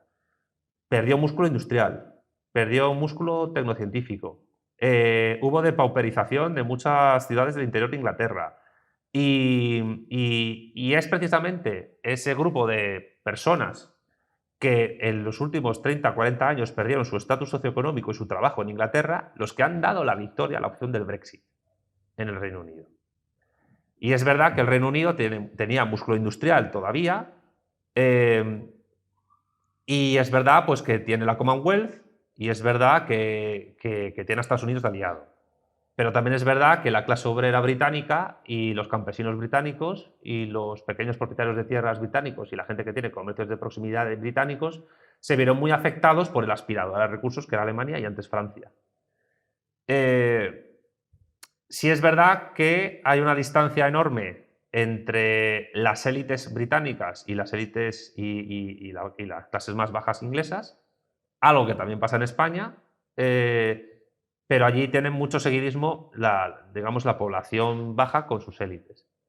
Y las élites británicas siempre han tenido, geopolíticamente hablando, independientemente de si han sido monárquicas o burguesas, laboristas o conservadoras o liberales, una idea en mente que han defendido siempre, que es nunca tolerar que en la Europa continental, ellos lo llaman el continente, haya una potencia hegemónica. Nunca, jamás. Sea España, sea Francia o sea Alemania. Y largándose de la Unión Europea, tratan de seguir esa política exterior tradicional que tienen y tratan de limitar el poder alemán. Claro, que ¿cómo podría Alemania en el futuro, mediante poder blando, conseguir que Inglaterra suponga un problema para sus aspiraciones imperialistas? Pues, por ejemplo, con la balcanización del Reino Unido, con la independencia de Escocia. O sea, que por mucho que a un español le caigan mal los británicos, si se produjera un referéndum de independencia en Escocia y ganara el sí, eso tarde o temprano nos repercutiría a nosotros también. Por tanto, y aparte que hay otra cosa, y es que se ha querido vender en España la salida del Reino Unido de la Unión Europea como una catástrofe que prácticamente ha sumido al país en el Paleolítico superior. O sea, están todo el rato poniendo fotografías de supermercados vaciados, cuando hay gente que está subiendo todo el rato fotos de supermercados en Londres, en Leeds, en Birmingham, en Manchester, que están llenos. Y algunos que están vacíos por otra cuestión. Pero es como cuando ponen, yo qué sé, supermercados de Cuba o algo así. Luego hay supermercados en Cuba que están llenos. Pero es todo geopolítica. Y también es para meter miedo interno aquí a los españoles. ¿Por qué? Porque se quiere vender la imagen, y es verdad lo que tú dices, que la modificación del 135 no se puede desconectar de la firma del Tratado de 1986, que no solo somete a España, sino a Portugal también. O sea, porque aunque los portugueses son una suerte de ibéricos anglófilos, pues no dejan de estar conectados con nosotros, aunque nos demos la espalda desde hace 4 siglos, pues, y a veces injustamente nos demos la espalda, también lo digo. El problema es que lo del Brexit sirve para en España prácticamente vender el miedo al abismo de si España se sale de la Unión Europea, nos vamos a convertir en un país africano. Primero, esa idea es racista, porque me gustaría saber que más allá de la miseria impuesta por la geopolítica de una suerte de nuevo colonialismo que se produjo en la descolonización de África, que sigue vigente, más allá de esa pobreza, me gustaría saber qué tiene de malo ser un país africano, como si fuese algo malo ser africano, como si fuese un demérito. Y segundo, se quiere vender incluso estar en la Unión Europea como algo progresista, que nos ha acercado al progreso, que nos ha acercado a la libertad, que nos ha acercado a la democracia, a los derechos humanos, a la luz de la Ilustración, el iluminismo, lo que fuese. Pero yo insisto, o sea, con un país que pierde soberanía política, independencia económica, que su fuerza de trabajo cualificada se va a otros países para ahorrarles a esos países dinero en la formación de sus trabajadores cualificados, y al mismo tiempo pierde población, pierde recursos y modifica su constitución para incluir a la potencia hegemónica que gestiona lo que nosotros tenemos que hacer, el artículo 135, pues yo insisto, es decir, ¿qué nos queda? O sea, es decir, ¿qué podemos hacer ante eso? Yo creo que han sido más los perjuicios que los beneficios. Yo no voy a ser condescendiente. Yo no puedo negar que pueda haber algún beneficio. Yo qué sé, que un chico de 20 años se vaya de Erasmus a otro país de la Unión Europea y que tenga sus experiencias allí, pues puede ser muy, muy enriquecedor personalmente. Pero luego vuelves y ¿qué? O te quedas, porque también hay españoles viviendo la indigencia en países de la Unión Europea. O sea, hay ciudadanos españoles que en Holanda o en Alemania pues viven en la pobreza relativa o incluso la pobreza severa y están comiendo de contenedores. Es decir, han sido más los agravios, a mi juicio, que los beneficios. Y creo que el problema es que es un tema tabú actualmente en España, a nivel cultural, político, ideológico. Y entre otras cosas es un tema tabú. Antes he dicho que no existe ningún partido político, parlamentario ni extraparlamentario, que tenga planes y programas a largo plazo. Pues redoblo la apuesta si quieres. No existe ningún partido político, parlamentario ni extraparlamentario en España, ni a izquierda, ni a derecha, ni a tercera, cuarta, quinta, octava posición, me da igual, ni medio pensionista, ninguno que cuestione la Unión Europea, ni el euro. No digo ya la OTAN, pero vamos a eso. Ni uno, ni de extrema izquierda, ni de extrema derecha, ni nada. La cuestión es cómo narices se ha conseguido ese consenso. Y Stalin tenía una frase terrible, decía que el consenso solo era posible en los cementerios. O sea, que es que ha convertido el espectro ideológico español en un cementerio. Si todos los partidos políticos españoles de todo signo son europeístas, incluso los separatistas, pues ¿es que acaso España es un país mentalmente colonizado por el europeísmo? ¿Es que el europeísmo se ha convertido en la idea fuerza que no nos permite insubordinarnos frente a nuestra situación? Eso, evidentemente, yo esta noche no lo voy a responder, pero ahí dejo la pregunta para que la rumien, la piensen y piensen, ostras, si fuese verdad. Y si fuese verdad que durante medio siglo nos han vendido la panacea y no era tal, pero bueno, nos vamos de Erasmus, tal, vienen suecas, tal, bien, pero a lo mejor pues no es oro todo lo que reluce. Ni siquiera el pelo de las suecas. Pero bueno, no sé si he contestado. Bueno. ¿Qué esperanzas tiene en este panorama con la arquitectura que hay que montar política y las normas y los votos cada 4 años y tal, y un poco margen de maniobra ciudadano? ¿Qué esperanzas tienes tú que tienes más profundidad de conocimiento? Ya he hecho alguna pregunta muy personal, pero nos dejas tan preocupados. No, hombre, no. Que yo no he venido aquí a dejarlos tristes, hombre.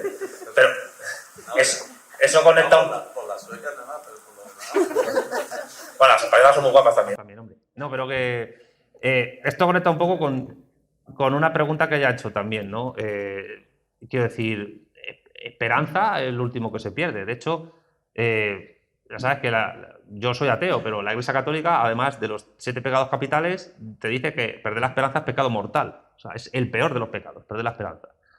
Entonces, tanto creyentes como no creyentes, pues no perdamos la esperanza. Pero una buena forma de empezar a trabajar sobre el asunto es analizando con una cierta racionalidad crítica la situación en la que nos hemos sometido hasta la actualidad.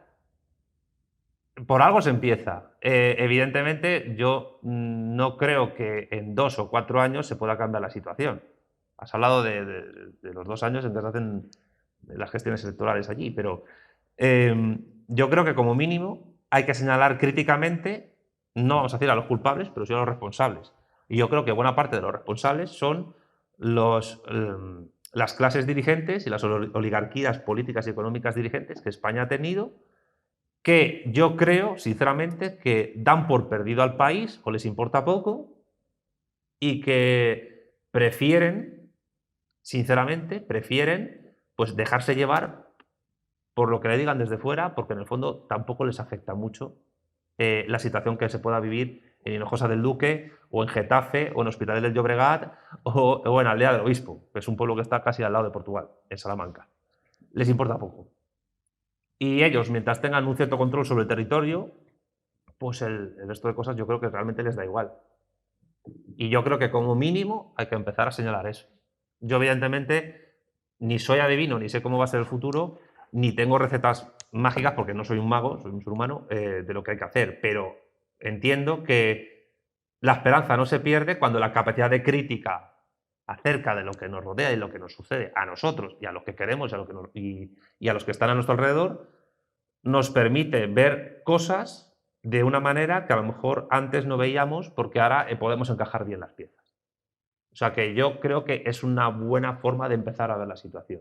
Y yo insisto, y esto es muy importante, hay que ser radicalmente crítico con todos los partidos políticos que hay en España, no solo con los que están con representación parlamentaria, no digo en el Congreso o en el Senado, digo incluso en ayuntamientos y en parlamentos autonómicos, sino también con los extraparlamentarios, porque yo, de verdad, yo me he ojeado bastantes programas y me los he leído, no conozco ni uno bueno, ni uno. Desde partidos cutres que tienen 2 personas hasta, yo qué sé, el PSOE y el PP que tienen, creo que el PP son 400.000 o 600.000, entre 400.000 y 500.000 militantes, y el PSOE está por los 200.000 o algo así. No digo Podemos porque, claro, decían que tenían 1 millón y pico, pero es una plataforma virtual, eso no es militancia ni es nada. O sea, ni uno solo. Yo, sinceramente, creo que ni un solo partido político español sabe lo que hay que hacer. Pero claro, el decirlo no es amargar a nadie la fiesta, yo lo digo con alegría, es decir, es que no valéis para nada. O sea, ninguno. O sea, ninguno. O sea, ni tú, ni tú, ni tú, ni tú, ni tú. Con lo cual, ya una cierta actitud crítica ante ellos es algo positivo. Y la crítica, esto lo decía Antonio García Trevijano, la crítica ha de ser siempre destructiva, porque si no es asesoramiento. Y yo creo que a esta gente no hay que asesorarla, yo creo que a esta gente hay que destruirla. Pero bueno, ese es otro tema ya más heavy por mi parte. Y digo heavy no solo por el pelo, lo digo por el asunto, pero bueno. Estamos hablando de Europa, de Alemania, de la aspiradora que supone de recursos y tal. Y yo, por bajar un poco el balón así más para acá, yo propongo el símil de Madrid y el resto de poblaciones, ¿no? Tú has dicho antes que el área metropolitana de Madrid pues son 6 millones y pico de personas. Cerca, sí. Y bueno, pues la realidad es que cada vez bueno, cada vez no, la mayoría de los estudiantes que terminan su carrera y tal, de aquí de este pueblo, de cualquier pueblo de alrededor, vaya a Los Pedroches, incluso si te vas a Córdoba, te vas a Jaén, te vas a Ciudad Real o algo por el estilo, el destino sabes cuál es, irte a Madrid. O sea, luego ¿qué pasa en Madrid? Pues en Madrid tienes el BBVA en las tablas, tienes la Movistar en las tablas, tienes la ciudad financiera de Boadilla, que esos son problemas gigantescos para los que viven en esa zona. No hay manera de aparcar allí y moverse, etc. Entonces, bueno, esto enlaza un poco también. Quiero decir que una opción sería proponer algún tipo de acción sobre estas grandes empresas para que creen sucursales en sitios más pequeños, porque no veo yo que es como un poco pues las macrogranjas estas que estamos hablando respecto a la ganadería extensiva, que concentrar a todos allí está muy bien para ellos, pero para el resto, ni para los que están trabajando allí, ni para los que viven allí, ni para generar el alquiler de esa ciudad, y etcétera, etcétera, es beneficioso.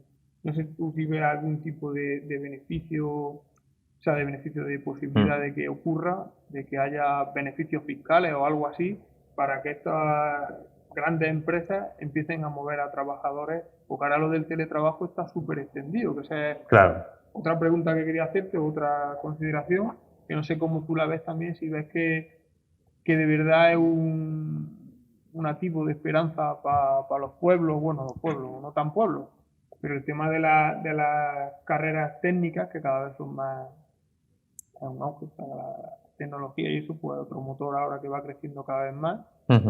Si tú ves posibilidad de que sea una pequeña balsa ahí en la tablita, la que agarras. Empiezo por la segunda pregunta. De manera tradicional, las mal llamadas universidades de provincia la mayoría de carreras que tienen son técnicas, que tienen que ver con la economía de la región. Carreras, que, por ejemplo, veterinaria o carreras que tengan que ver con el sector agrícola y ganadero o pesquero, están muy instaladas en universidades pues, como las de Castilla-La Mancha, la de Córdoba, o si nos vamos, por ejemplo, a Canarias, la Universidad de La Laguna o las universidades que hay en Gran Canaria están muy especializadas en el tema marino, como no podía ser de otra manera. Me parece bien potenciar eso, pero hay que también tener en cuenta que hay un éxodo de alumnos y de jóvenes de estas regiones y de estos pueblos a sitios como Madrid o como Barcelona o como Valencia, donde ofrecen carreras que en estos sitios no se ofrecen. Y quizás habría que plantearse, porque claro, hay algunos mal llamados liberales que critican que hay un exceso de universidades en España. Y yo, no hay un exceso de universidades en España. El problema es que hay muchas universidades, pero muchas están muy especializadas en economía regional, pero las que absorben todo lo demás son las 4 o 5 de Madrid o 3 o 4 de Barcelona y alguna otra más. Pero ¿por qué la Universidad de Córdoba no podía tener un instituto de estudios iberoamericanos o asiáticos? ¿Por qué no? Y más ahora que a lo mejor con la nueva ruta de la seda los productos de la región podían llegar allí. ¿Por qué no se conecta la tradicional enseñanza universitaria que tiene que ver con la economía de la región con algo más global? Porque la gente aquí también tiene que tener una perspectiva de la globalidad del mundo en el que estamos. No solo tienen que tratarse temas locales. Por tanto, yo creo que es viable aprovechar lo que hay y ampliarlo. Pero claro, eso también requiere pues, mantener a la población aquí, que se quiera ir, que se vaya, pero no pasa nada, pero que mantener a la población aquí, que estudien aquí y que Córdoba pues pueda tener no solo ingenieros agrónomos y no solo veterinarios, sino también filósofos, sociólogos, politólogos, informáticos y etcétera, que también enriquezcan la zona. Yo soy partidario totalmente de eso. Y respecto a lo que es Madrid como aspiradora de recursos y de población a nivel nacional, yo te doy la razón. Creo que una reordenación, una planificación más racional y científica de los recursos humanos, no me gusta esa expresión, y naturales del país, podría hacer que Madrid no sea tal aspiradora, pero no hay que olvidar, y no lo digo por ser madrileño, que antes de que Madrid fuese una potencia económica como es ahora, estaba ya Barcelona y el País Vasco aspirando recursos del resto. He dicho Madrid, pero me refería a Claro, cualquiera de claro. las otras 8 que has nombrado antes. Claro, pero por ejemplo, o sea, Aragón ha sufrido demográficamente por la aspiradora de recursos y de población que es Cataluña. Y no puedes entender cosas como la despoblación de Teruel sin el acrecentamiento del área metropolitana de Barcelona. Que Barcelona es una ciudad llena tradicionalmente de aragoneses, pero desde hace muchísimas décadas. Y luego otro tema, que esto también es polémico, pero bueno, yo lo suelto. En el caso del País Vasco y Navarra, los cupos, que son herencia de los fueros antiguos, al prácticamente quedarse toda la gestión tributaria en esas regiones y no repartirla con el resto de España, eso también es un problema económico, porque son regiones muy ricas porque tienen privilegios fiscales. Por tanto, en esa planificación racional que yo creo que necesita el Estado a largo plazo, abolir esos cupos me parece fundamental. Es decir, ninguna región española debería tener privilegios fiscales y quedarse con su tributación. Otra cuestión que tiene que ver con las empresas es que se pueda facilitar la creación de empresas tanto públicas como, yo que sé, como muchas cooperativas que hay por aquí, en zonas como la actualidad, como esta. Yo creo que una cosa que habría que impulsar es que, sin dejar de tener un Estado centralizado en muchas competencias, se permita la apertura de empresas y grandes empresas con sede no solo en Madrid o Barcelona, sino, por ejemplo, en Zamora, en Córdoba, Jaén, etc., si fuese viable. Que ahora mismo no es viable por cuestiones que ya creo que he mencionado, pero creo que habría que planteárselo, porque, por ejemplo, Estados Unidos, que es un país inmenso, es el 4º país más extenso de la Tierra, muchas grandes empresas de muchos sectores no tienen su sede en Nueva York o en Los Ángeles, sino que lo pueden tener en Cincinnati, en Iowa, en Wisconsin, en Montana. Allá hay grandes empresas agrícolas o ganaderas muy importantes y también informáticas, etc. Y tienen una red, y cuidado, porque además Estados Unidos tiene una red de universidades públicas muy potente. Las que están en los rankings más altos son privadas, pero las universidades públicas estadounidenses, por lo menos a nivel científico e ingenieril, son muy competentes y han tenido siempre una red muy buena durante décadas. Esto lo digo independientemente pues, de las degeneraciones que están ocurriendo desde hace tiempo en esas universidades. Pero su red de universidades públicas es muy fuerte, porque Estados Unidos es un país mucho más agrícola y ganadero de lo que la gente puede creer. Muchísimo más. De hecho, los grandes padres fundadores de Estados Unidos eran terratenientes con un montón de tierras y de animales en su propiedad. Y es un país con 300 millones de habitantes, de los cuales muchos viven del campo. Muchísimos. Y allí los latifundios, pues, no, o sea, las hectáreas que tienen no tienen nada que ver con un latifundio español. Pero vamos, nada que ver. Pero lo que quiero decir es que quizás, mediante acción estatal, podían generarse empresas públicas con sede en capitales de provincia que sean pujantes para gestionar regiones enteras de cara a una planificación económica mucho más eficiente. Yo eso no lo niego. Creo que sería viable.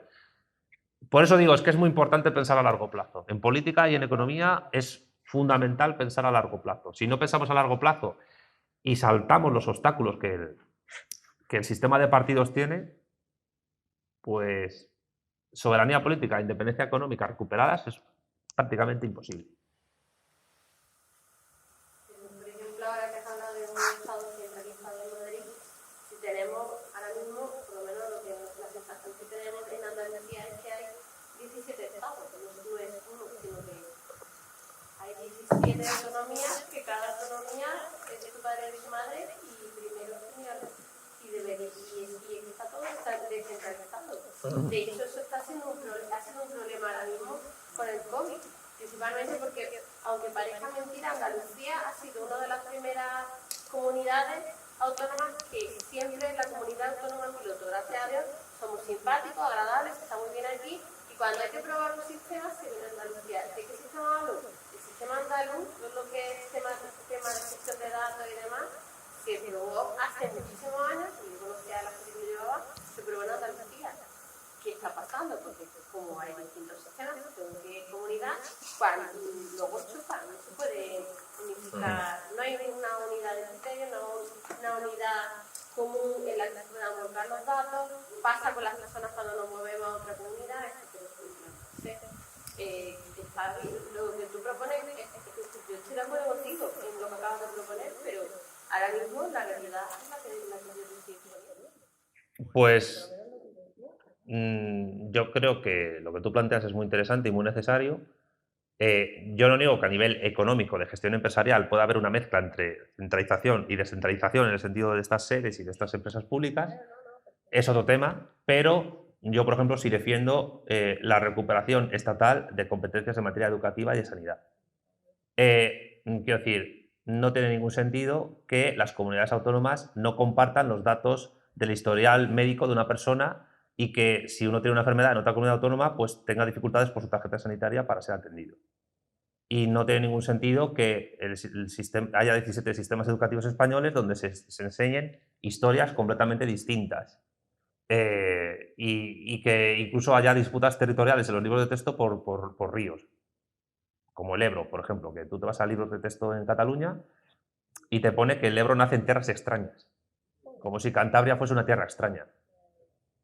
Entonces, sí, yo creo que la recuperación de competencias a nivel centralizado como sanidad y educación, y que se dé una única historia nacional en toda España, tiene mucho que ver con esa planificación a largo plazo que España necesita para recuperar soberanía política y recuperar independencia económica.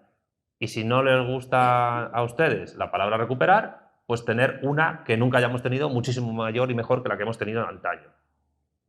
O sea que sí. Es para mí fundamental.